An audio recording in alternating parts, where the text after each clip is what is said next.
The Icons of Real Estate Podcast. Are you ready to learn the proven money-making secrets from top-producing Icon agents?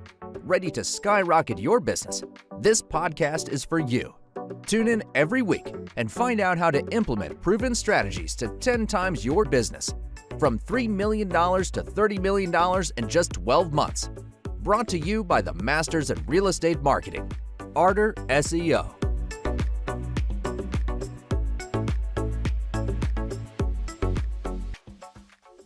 Welcome to the Icons of Real Estate. I'm Tim Calloway. We have a very special guest for you today from the Seattle, Washington area, Jacob Weaver with the Weaver Byrne Group with EXP. Jacob, how are you, man?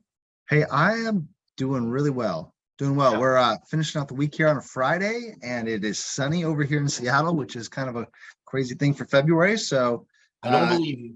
Yeah, most people wouldn't. Right. How are you doing today? I'm doing great. I'm in the always sunny Southeast Florida area. So when I talk to folks in Seattle or Washington State or even Oregon, and they're like, man, it's a typical 68 degrees and gloomy, and I'm like, I could take some of that right now. Okay. I mean, there's only so much sunshine, and then you go, hey, I'd like a cast over day, but glad to hear the weather's good there for you. Yeah, we don't call it rainy days. We call them romantic days. Romantic, right? Yes. I would, what I would call them, Jacob, honestly, at my age, nap days. That is the case. Sometimes we just wrap it up early instead of doing the Florida thing where we go play at the beach. We just go home and nap.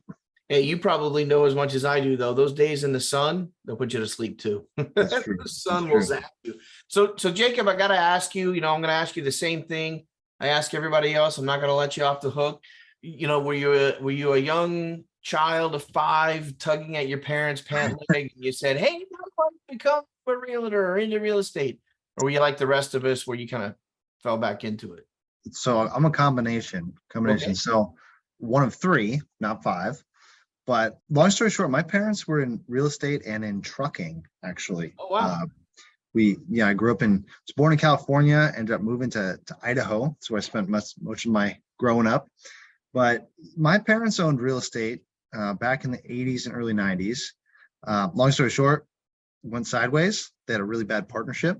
Right. That they sold everything, moved to Idaho, which was kind of a crazy thing. And so I would say that I was one of those that got introduced to it. Like my household, there was always talk about real estate businesses, very entrepreneurial family. And it still is. Like all my siblings, my brother owns auto shops. My sister does some online businesses. My dad is now in home inspecting and flipping, things like that. So came from that base knowledge, but I really got into it as a second career. Like you're saying, I kind of fell into it. My first career, I went to school for electrical engineering. Did that for about 4 years total, right out of college. About 6 months into it, though, bought my first rental property. Okay. Super standard, like sweat equity story. I bought it with 5%, conventional type deal, fixed it up, did the flooring, landscaping, all that, and put a couple of my buddies in from work who paid me rent every month. And that's how I got started. Nice. Yeah. Nothing wrong with that's a good way to start. Yeah. Got hooked. Yeah. You know how it is. Check. Yeah. I'll take that check. That sounds great. That was it. If I could do it 30 more times, oh my gosh. Right. That was the beginning of, just kind of getting the real estate bug. And then I had kind of a multitude of progressions throughout real estate, not your typical straight to sales path. Well, ultimately, it's interesting you say that, you didn't have the typical path straight to sales. It was kind of, actually your story is almost backwards, not backwards, like, oh, that's bad. But so many get into real estate and they just drop right into sales, right? Or maybe they come from a sales background. And then a few years into it, they're like, hey, I want to start buying properties for myself and collecting an income. Whereas yours was like, hey, look at this. Right. Yeah. I love it. And that's the thing. It was the exact opposite. I bought that first property. That was 6 months into my engineering career. I was like, okay, I like this. This is great. Getting those checks on my desk every month. Yeah. And then about a year and a half after that, I had that moment when you're working in your gray government cubicle and the light switched on. I was like, oh my gosh, I'm doing the exact same work as my coworker who I share a cube with. Yeah. He's been there for 42 years. 42 years, and he was making like 30 grand more than I was. Wow. And it like clicked on. I was like, Wow. I got to get out of here. I'm done. Yeah, I'm done with this. This is not, my ladder is leaning on the wrong building. Yeah. That's a good analogy, right? Yeah. So from there, I just kind of doubled down on the investment side. I started wholesaling. I needed some more capital, so I started wholesaling. And then it was about 2000. That time it was about 2014, and the market was starting to pick up. After the 2008, 2009 like dip that everybody saw across the country. So confidence was coming back. Rehabbers were definitely starting to play, but I realized like I don't have the capital, I don't have the crews, I don't have the experience to flip houses like some of the people I'm competing with in the Seattle area. So I got really into creative finance. Okay. That's like all I did. I went from wholesaling, and then I started doing, lease options, subject to, and a lot of owner financing. It's kind of the guy that would pick up deals and make them work. I'd like finesse them to the finish line, rather than just the same low ball cash offer, fix and flip. Like I had to get the derivative version of that in order to be competitive in my market. So that's my story. And then 2019, I realized, hey, I really love the sales side of this whole thing. I don't love the project management.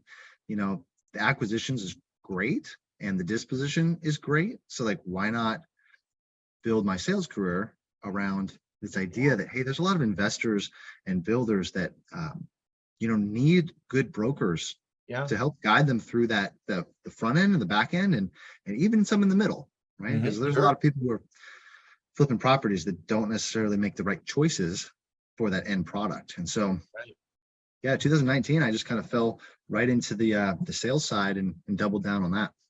Yeah, that's fantastic, man. I love it, because I always say, even if you're investing in homes, flipping homes, wholesaling homes, whatever it might be, creative finance in homes, why not get a lot of them don't have their license, right? A lot of them aren't realtors, a lot of folks that do that. And I'm like, wouldn't you want somebody still that understood the market overall, backwards and forwards, and could produce income from the sale or the transaction of those properties? I never understood that, folks that didn't have their license, so I think that's definitely the right way to go, for sure. Definitely another level of credibility as well in our industry, which is never a bad thing. Never. Never a bad thing. So let's talk about today. And we talked about how you got started, which I think is fascinating, wonderful. Let's talk about today. I know you have a team, you have a good organization there. Talk about your team, how the team got started, and how you navigate that team. Yeah. So I have a partner who I will say does a lot of heavy lifting for the team, which I appreciate very much. His name is Weaver Byrne. He also came from the investment side of real estate. So he was an in-house broker for a local like family fund. Okay.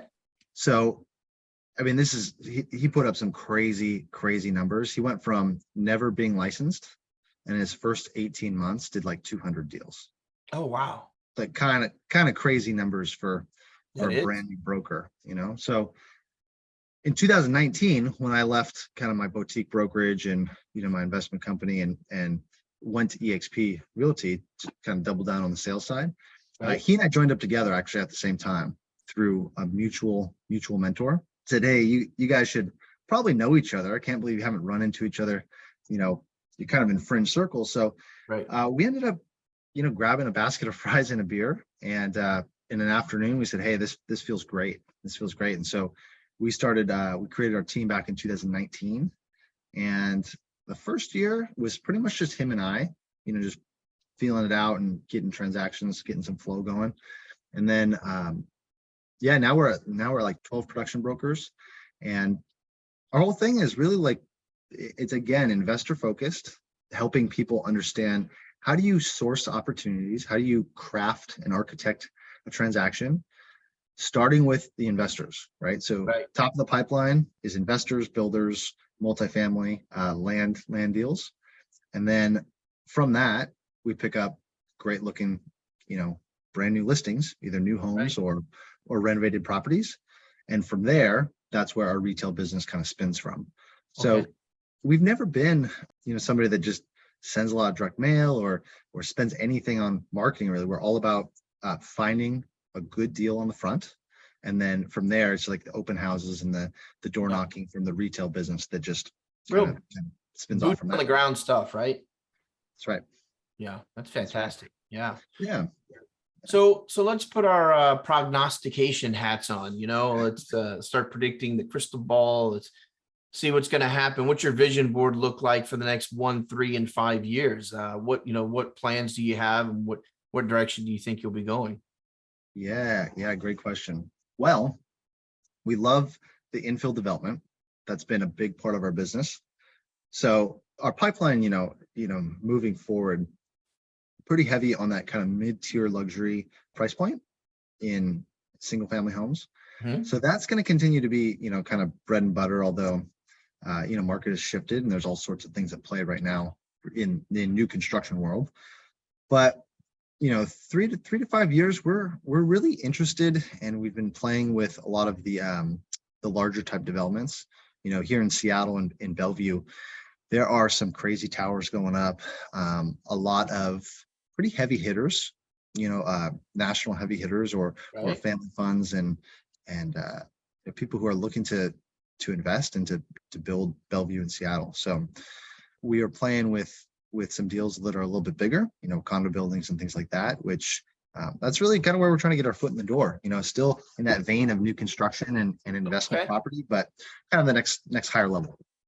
Fantastic. Yeah, I love it. So I would give you the opportunity to kind of extol the greatness of the area that you live in and that you work in, and maybe share with us some of your reasoning for the new build and what's going on there. I mean, most of us, or I'm sorry, not most of us, but a lot of us haven't been to that area of the country and seen that. So, talk to us Floridians on the total linear other side of the United States and what it's like to live there, and who's moving into that area and who is there already. Yeah, that's great. Our market is driven by tech money. Okay. That's reality, especially kind of core Puget Sound area. We are a top market for tech jobs. And so I would say that, especially in kind of the niche that we play in with the new construction, that's a common buyer. That's a very common buyer is either startups. We see a lot of people, who have either had an exit or something like that with a company, or very healthy multiple W-2 incomes within a household. Okay. And so that's a lot of our demographic, especially on the east side of Lake Washington. That would be Bellevue, Kirkland markets. Okay. Very, very strong, Google, Amazon, Microsoft. That's kind of what's driving these kind of crazy prices that everybody hears about. Sure. So many households. It's remarkable how many households come in, $300,000, $400,000, $500,000 household income all day long. All day long. Yeah, and that's just W-2. That's not even people who have sold businesses, just people working in the tech industry. So a lot of what we're seeing is driven by that. People coming in from Texas, New York, California.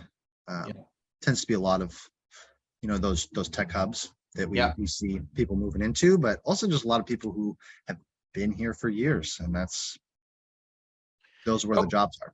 Yeah, it always amazes me. Well, it doesn't amaze me. I apologize. It's probably not the right thing to say, because someone is going to listen who is in Indiana and they're going to go, "Hey, Tim." But I live in West Palm Beach, so plenty of high-end homes, right? But it always amazes me because I'll talk to someone in Kentucky, and they're like, "Oh, I did 8 transactions last month." And I'm like, "Wow, it's good." I did 100 transactions last year, average 200,000. And I'm like, "Oh, wow. That's okay." And I'm like, "That's a lot of work." For 20 million, that's a lot of work. to do that. And I always say, why don't you just move? Why don't you just up and come on down here to West Palm, or, go up to Washington State, or, and it's always relative. It's always relative. I mean, because there's a lifestyle in certain areas that certain agents that I talk to all over the world are used to. But it's interesting because like EXP and other other BDs, broker dealers out there have expectations, right? And I'm like, I could sell a house across the street and meet 5 years of goals. It's very possible. Not that I do, right? Yeah. But I could, as well as you could, Jacob. And I always just wonder, man, it is so much work to sell 100 homes a year and then just hit right there. I don't know. So to your exact point, I think about this all the time because as you know, like building a business in real estate, it should be treated like a business. Sure. Oh, so sure. And a lot of people don't quite get that sometimes, but there are different skill sets within a business. Yeah. And the volume brokering, that is a whole nother level of business systems and just ability to run a ship with that kind of volume, which is very admirable. The people that are doing 100, 200 transactions a year, that's like you've learned something about running a business that a lot of people, don't ever figure out. And so it's valid. That's very and when you're in a higher end market, I think that there's a lot of people that, you can make $100,000 a year with, 5 transactions. Right. That's not crazy at all. No. Not hard at all. But it's kind of a different skill set to play in different price points, just in terms of expectations and uniqueness of property and understanding architecture and design. And if somebody's going to spend $4 million on a home, it's a slightly different, I mean, it's still sales, sales, but the level of communication, the level of service, the expectations that I think come with working with a different demographic, it's a different skill set. Yeah, that's very true. And so it's the people who can do both that I admire on a whole nother level because they are different parts of the business. Yeah. Different parts of the business. And so I think when you can kind of break down and think about how you operate as a real estate broker, like what are my skill sets? Am I really good with people? Am I really good with networking? Do I really understand product and what I'm selling? Or am I really good at the systems where I can just crank away and it's a numbers game, And I think understanding where you sit naturally in those skill sets and doubling down, is a healthy way to go about your real estate career. Right. Well, I'm always encouraged that some of those same folks that can sell 100, 200 with a very small team or themselves or husband and wife or whatever it may be, start looking, a lot of them, especially the beauty of EXP, right? I mean, you can sell anywhere, you can do anything you want. And they start looking at upping, that price point.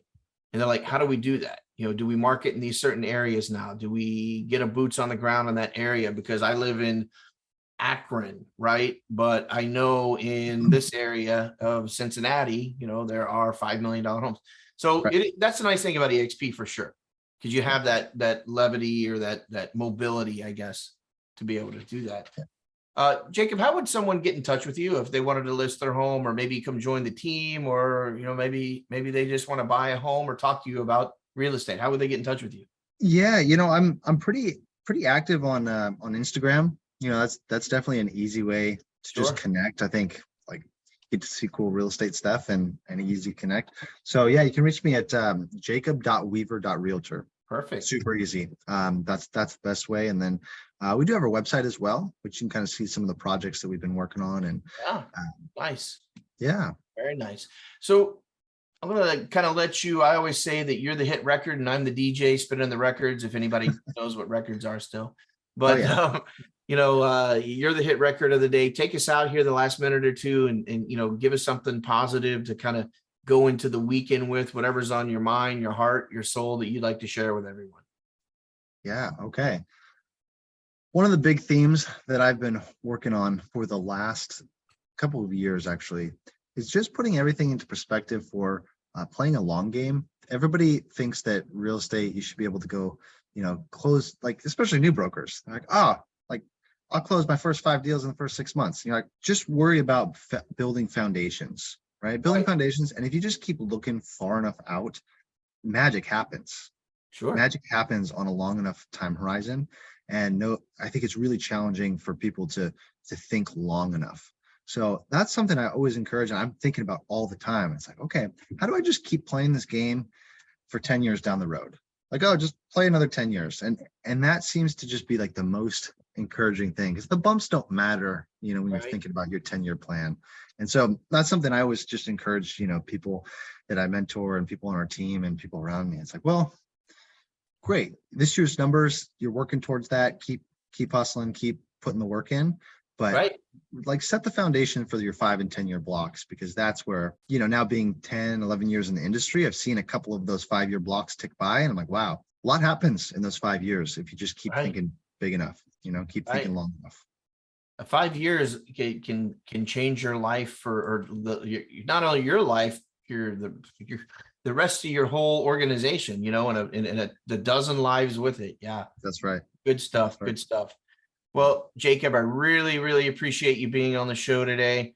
Jacob Weaver, the Weaver Byrne Group. Have a great week. I look forward to catching up with you over the next 3, 6, 9 months and seeing how things are going. Yeah, well, hey, thank you again for having me on, and always nice to build a new friend in the industry, because that's how our industry works, right? That's right. That's right. Have a great weekend, Jacob. Hey, you too. Take care. All right.